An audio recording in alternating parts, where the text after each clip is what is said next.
Video games, and more video games. Let's talk.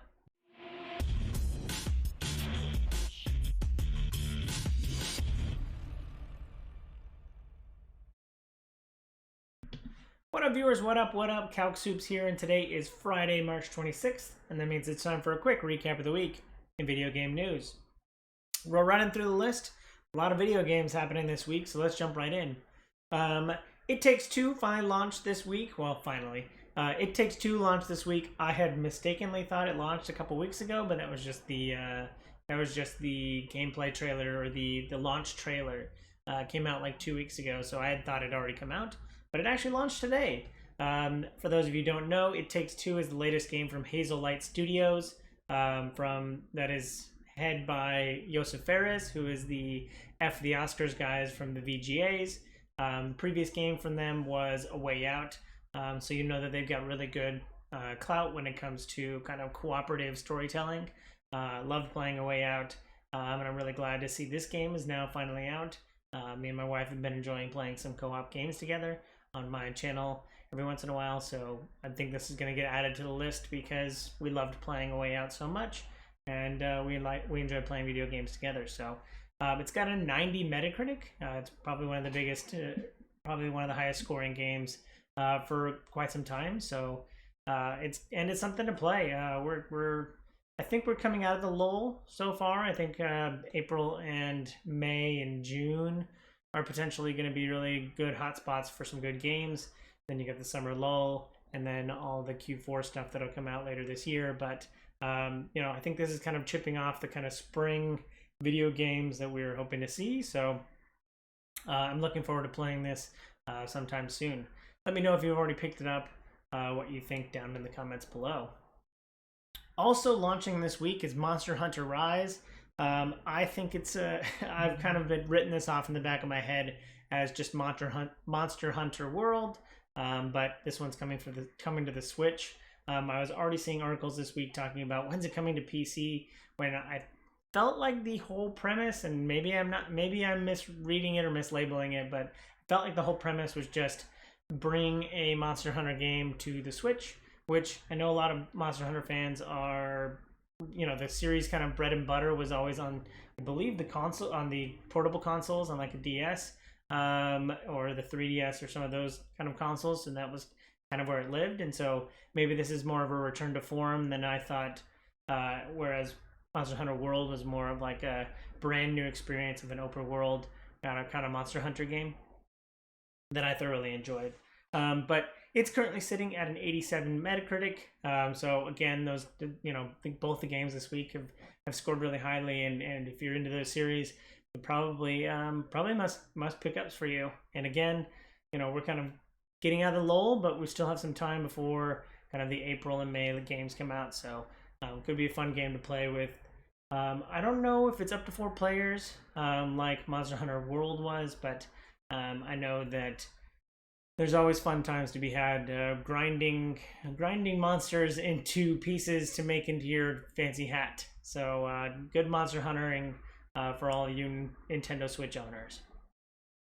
Also this week, there was a bunch of game showcases for some reason, but the one I managed to catch on to was the featured game show brought to you by Games Radar. I only say that because I say that a little bit facetiously, in that having an exclusive platform, I don't know, it just felt kind of weird to me, but which is why it actually slid under my radar for a little bit. I didn't actually watch it live. I had to go back and watch it because it kind of slid under my radar. But this was a 2-hour, I don't know if it was exclusively PC showcase, but showcasing all types of video games, both indie and AAA. It just was kind of a really good platform. Again, kind of a spring platform for publishers to kind of talk about what's coming out in the next 4 months or so. Josef Fares was at was part of the Future Game Showcase, so it had everything from games that were launching a day later to games that are not going to be launching till 2022. So this was just another platform for creators to talk about their games, and there was a lot of stuff. So a lot of stuff I want to dig into.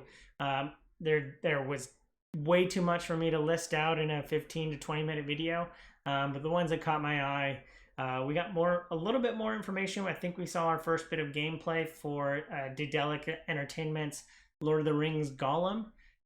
They just kind of showed the stealth kind of gameplay that was going to be going on as Gollum, escapes Mordor after being captured.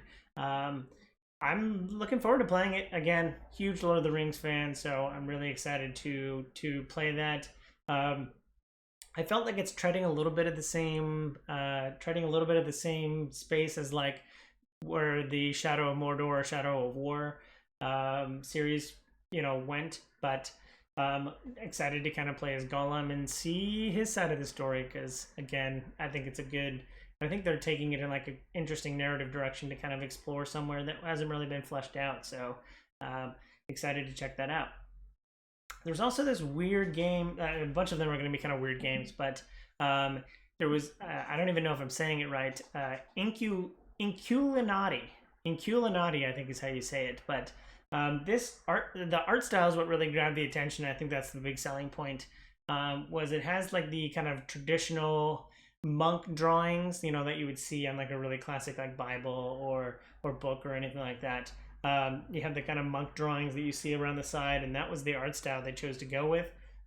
Overall, the game looks like a kind of strategy game where your minions will be, your weird minions will be fighting other weird minions, some of which are people or donkeys or a dragon, some of those kind of things. So I thought the art style was really cool and really eye-catching, and I thought it was really interesting. It seems like it's a strategy game. I don't know if it's turn-based or if it was kind of real-time strategy, but it had like a 2D art style that really blended into like the book nature of the art style. So I thought that was really interesting. Returnal was also there, which is where I get at the kind of AAA, people were there. So Returnal was there. They showed a little bit more gameplay. They talked a little bit more about the gameplay loop, the light roguelike elements, that will be in the game. So, they had indie games and they had AAA games, and Returnal was in there. And I've kind of been keeping my eye subtly on Returnal, seeing what a third-person shooter roguelike would look like from a big studio. So I'm looking forward to seeing what's more with that. They also had Savior on there, and if you don't quite remember this game, I don't blame you, but it was on Kickstarter. It was a big deal, I think last year or the year before. And I think when I previously talked about this game, we called it the Aria video game, because it definitely looks like, they had like the girl with the ponytail, like beating people off with a stick. So it was really cool, and the art style is really, really interesting. What they really showed off in this at the Future Game Showcase was the kind of combat system of like, very, very deliberate, almost like a fighting game, like very, very deliberate high-low and blocks and parries and like a parkour system. So they really showed off a lot of gameplay. But they said this game's not coming out till 22, so still got a little bit more time to wait till we get our hands on that.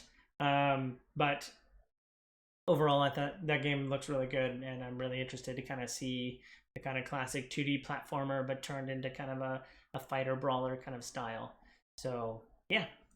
There was also 2 more kind of song-based games that I thought really caught my eye or caught my ear. There was A Bird in Cage, which was it kind of felt to me like a Telltale game. Like it felt like a chapter by chapter episodic, and you're making narrative choices, and all the while, like the music, I think there's like a narrative music kind of going on behind you, and kind of narrating through what you're doing, but via music. I just thought it was really powerful, and it definitely caught my ear, and so it's something that caught, that really stuck with me, and so I'm looking to hear more about A Bird in Cage. They also had a kind of 2D black and white game that had another really interesting kind of musical tone to it. It was called The Longest Road on Earth, and I hadn't heard about this game before, neither with A Bird in Cage either, but I had heard about this game before, but it had a really cool kind of sound design, and the music was really good for it, so that one just kind of caught my ear. And last but certainly not least, I was excited to get a little bit of gameplay from Kenna Bridge of Spirits, which I'm definitely looking forward to It was one of the games that coming out of the PlayStation showcases last summer that I've been wanting to play. So I've been so excited. I've been following the devs on Twitter. I'm really excited about it, and we got to see a little bit of gameplay. I think this is the first time we've seen gameplay, like a third-person kind of action RPG, and you're like collecting little friends, kind of like Pikmin-esque. And maybe that's in my mind because of something else that's happening in the news. But then the kind of boss fights and the kind of creatures of the forest, Fern Gully-esque kind of like she goes in and she gets rid of like the blight on the forest. So all of that looks really interesting, and Ken and I have been keeping my eyes on, so I was excited to see more at the Future Game Show. That was just kind of the games that caught my eye. If there's anything else that caught my eye, that you caught that I didn't talk about, let me know again down in the comments.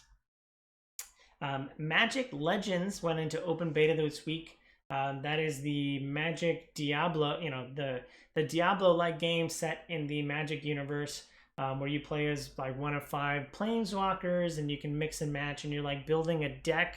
I haven't actually played the beta yet, but I did watch like an hour of gameplay. I'll have a link to like 14 minutes of gameplay from GameSpot down below. But yeah, you like select your abilities, you like substituting cards into your deck, and then when your abilities come off cooldowns, it's like you drawing a card, and then you get to use that ability. I don't know. I think some of the casters are more based on like doing direct damage, whereas some of the casters are like summoning minions, and there's lifelink associated. There's like vampirism associated with the black planeswalker, and the red planeswalker is more like a barbarian. It definitely looks like it has a good gambit of play styles, but I haven't picked it up yet. But I'm for all of the Diablo or the Path of Exile fans out there, I still don't think the jury's in on is this the next iteration of a Diablo clone. But looking forward to checking that out a little bit more. Solemn news this week as Back for Blood, a game I was looking forward to soon, was delayed from June 22nd out until October 12th. It's only like a 4-month delay, so not that big a deal. I think there's plenty of games to play in the meantime, especially as we kind of see what's rolling out in the next few months. But I'll have to wait to shoot up some zombies with my friends until the October timeframe, which is actually a perfect time for some spooks and shoots. So looking forward to shooting some zombies with friends October 12th. Discord I think they're trying to get sold, actually, is the way I've been kind of reading the connotation in some of the articles. But Discord is, the online chat forum kind of application that people use a lot of times for both, forum messaging as well as like team speaking or party chatting on PC. The company is expected to potentially get up to $10 billion, which I'm trying, like, it definitely houses a lot of community information, so I could see it being worth a lot. But people are starting to speculate on whether or not Microsoft is going to buy them, and given what they're doing with Xbox Live and Xbox Network, maybe it makes a little bit of sense. But to say that Discord is worth more than like Bethesda, or that Discord will pull in like the market cap of like 10 billion, like that Discord can make up $10 billion, be worth $10 billion and make back that money in 5 to 10 years, like, man, I don't know. Yeah, maybe I'm not financially savvy enough to figure it all out, but I mean, it probably has a lot of information. People use it outside of gaming just for like communication, or like it's definitely housing a lot of chat information that companies could a company could potentially use. But yeah, $10 billion just seemed like a really steep price. I know at one point, this is going a little bit of a tangent, but at one point people were saying that YouTube shouldn't have its own combat section, and that like creators of videos should just link to their Discord, and then that would be, if you wanted to talk about a specific piece of content, you would just link your Discord to that specific piece of content. So maybe a Google or something like that might buy and have the $10 billion lying around to buy them. But yeah, I would think that, that could potentially be an outlet rather than have Discord moderated, as opposed to having to hire all these moderators for Google moderation. Just have the communities manage it themselves, and not put it on Google's part. So interesting thoughts, things I've heard in the past. But yeah, Discord is looking to be sold and maybe worth up to $10 billion or more dollars. So interesting stuff. Speaking of Pikmin, I hinted at this a little bit earlier, but Pikmin Go is potentially a thing. And what I mean by that is Niantic is working again with Nintendo to kind of build out a AR game for Pikmin. And Pikmin kind of feels like it's a little bit more of a brand match with what Niantic does with their kind of location-based AR game, much like they did with Pokemon and, oh god, I forget the first one was called. Inaudic? I don't remember what it's called, but yeah, the Niantic is definitely known for Pokemon Go. Pikmin kind of feel like something you would encounter in the real world, and that you'd want to capture and gather them all up, and then they'd go and help you do quests to get more Pikmin, and like this could all definitely feel like it. I don't know that it's 100% going to be Ingress. That's right. I don't know that it's going to be the exact perfect bottled lightning that is Pokemon Go, but Niantic's probably sitting on a mountain of cash, and they're trying to develop something to keep the cash flowing in. So could Pikmin Go be could Pikmin Go, I know a lot of ARGs or AR games have been kind of worked on in the past, and I don't know any of them have tried to hit the swell that was Pokemon Go, but they're potentially trying again with a Pikmin-based game, and I can see that doing pretty well. Magic: The Gathering has come to your phone, something that I think Magic fans have been wanting for quite some time. Yeah, Magic: The Gathering Arena, I think their latest kind of interface for playing Magic online, has come to the mobile phone, and I actually played a couple games today. I think this happened yesterday. If you're watching this on Thursday, March 25th, was when it became available on the Apple Store and Google Play. I played a couple games, and other than not having the complete and utter control that I would want potentially in a Magic match, some kind of technical glitches and not being able to input things at the right time. Magic is a very complicated game, so trying to get all the interface down to like pressing things on your phone is a little bit much, but if you just want to hang out with your friends and play a game real quick, it could be potentially pretty interesting. Of just like, rather than having a Magic deck and having to go find it in your garage somewhere, you can just pull out your phone and play with your digital deck. So yeah, I think this is going to be a big thing, and definitely going to expand the player base. Other card battlers like Hearthstone have done really well on mobile, and I could potentially see Magic striking gold, expanding their player base on mobile. So I just, I think some of the technical glitches probably need to be ironed out, but rather to see it out there in the market, and then, fix it later, as is typical with the kind of mobile market. Fall Guys is still putting out content, and they're actually adding a new squad mode, which I think is pretty interesting. It allows, when you squad up, it allows that if any one of your squad members goes on to victory, you're all shown in the kind of the victory screen doing whatever do whatever you're doing, and then all the players get a crown, which I definitely think is very much a big addition to the to Fall Guys. I remember when we were playing at the beginning in the first 2 seasons, like you would be out and just kind of disinterested in the rest of it. Sometimes you'd even go back to screen and maybe start up another match while your other friends were going on. You got eliminated first. I think actually you progress forward in between matches if one of your friends makes it in as well. Maybe I'm misreading that, but yeah, I think this is a really good addition to the game to keep everybody kind of invested in what's going on in the screen, keep everybody interested in playing through it. It also spreads out the crowns a little bit more, which I think that I haven't played it in a season or two, but the crown economy was a little tight, and this might help loosen that up. But yeah, I think this is another way to keep your friends invested while you're going from round to round.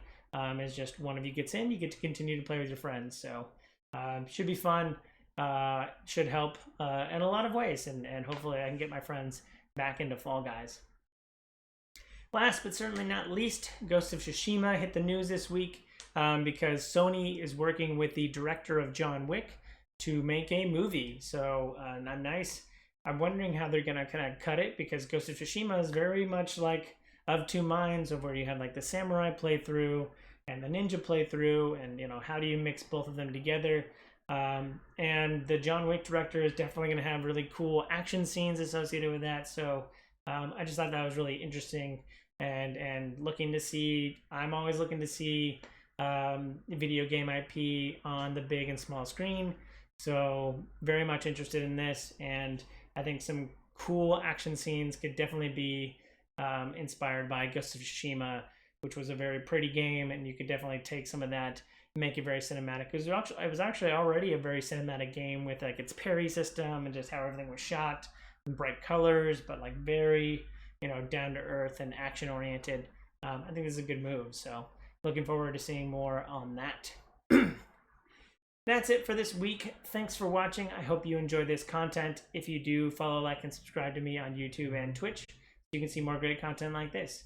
I'll have links down below in the description.